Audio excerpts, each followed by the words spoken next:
The first decade of the 21st century saw three worldwide crises that threatened the global economy. Financial markets collapsed, precipitating a massive recession. There were sudden spikes in food prices, leading to widespread hunger and riots in developing countries. And the projected environmental impact of climate change left no room for doubt that urgent action was needed on carbon emissions. Each one of these, independently, is enough to cause a scale of upheaval, the likes of which, to see some sort of comparison, we'd have to look back to the Great Depression of the 1930s. What we're worried about is that the combination of all three, happening simultaneously, may represent a challenge to our social and economic systems which we have never seen before, and the consequences of which are extremely hard to predict, other than to say that they will be major, they will be destructive, and they will threaten the operating systems upon which we depend, our environmental operating systems and our social operating systems. Well, any crisis is a good moment to rethink. When everything is going right, then to say that it's going fine now, but it need not have, never particularly convincing. So I think this is a great moment. One should never waste a crisis. I mean, you know, one knows how terrible a crisis is for the lives of so many people. But when all that is happening, the least one can do is to rethink about the nature of the social and economic and political organization we happen to have.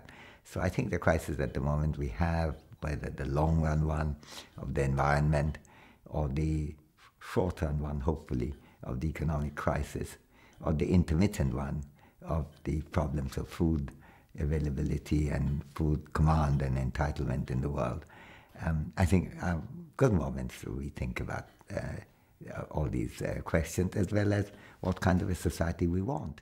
Rethinking our social, economic and political organisation poses a challenge to economists to re-examine their theories, and in particular the role of the market. 200 years ago, Adam Smith argued in The Wealth of Nations for the efficiency of markets driven by self-interest, and this idea has been central to standard economic thinking ever since. But Smith also identified the importance of institutions other than markets, and of motives other than self-interest, as the Nobel Prize-winning economist Professor Amartya Sen explains. Human life is complex, and we have reason to seek many different things, and seek also pursuit of our own goals, as well as making room for the goals of others and for the well-being of others.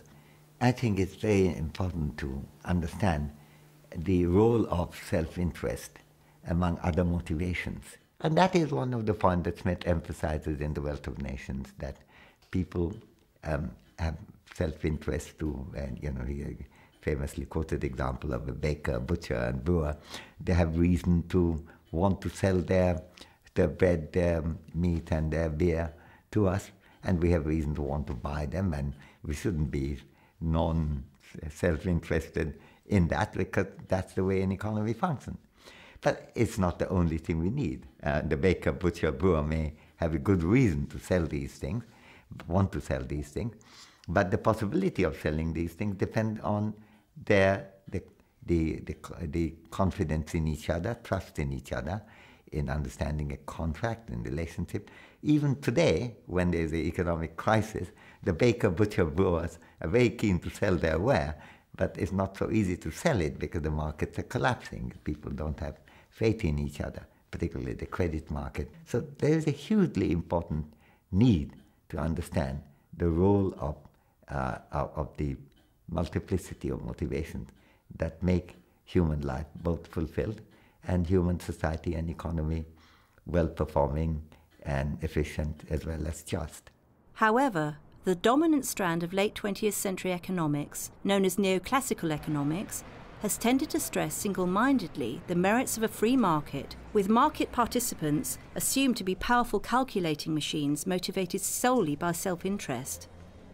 Behavioural economists such as Richard Taylor give this assumption short shrift. The problem with neoclassical economics is it's based on an idealized description of the economic agent, sometimes called Homo economicus.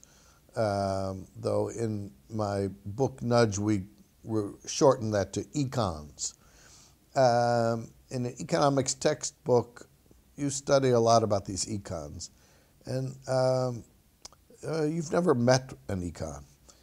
Econs are very, very smart. They can look through a complicated set of mortgages and pick out the best one instantly. And econs are also quite selfish. They would never contribute to charity or leave a tip at a restaurant that they don't plan to return to.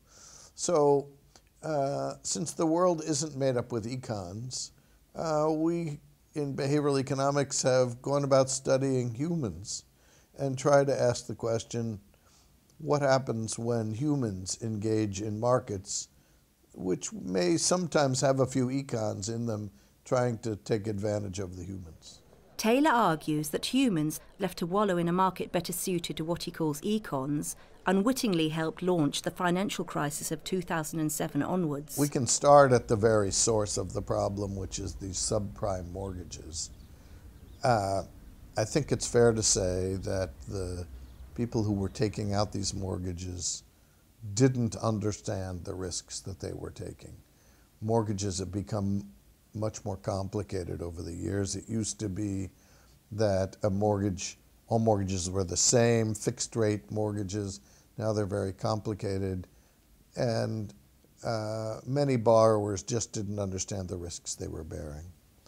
I think maybe a little bit more surprisingly is the fact that the CEOs and boards of directors of many of the major financial institutions that got into trouble were not aware of all the risks that their own employees were taking. This is a bit shocking.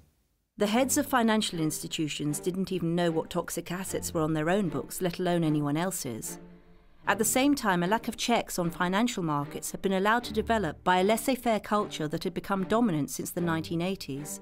A culture that had little time for Adam Smith's view that markets could not be freestanding.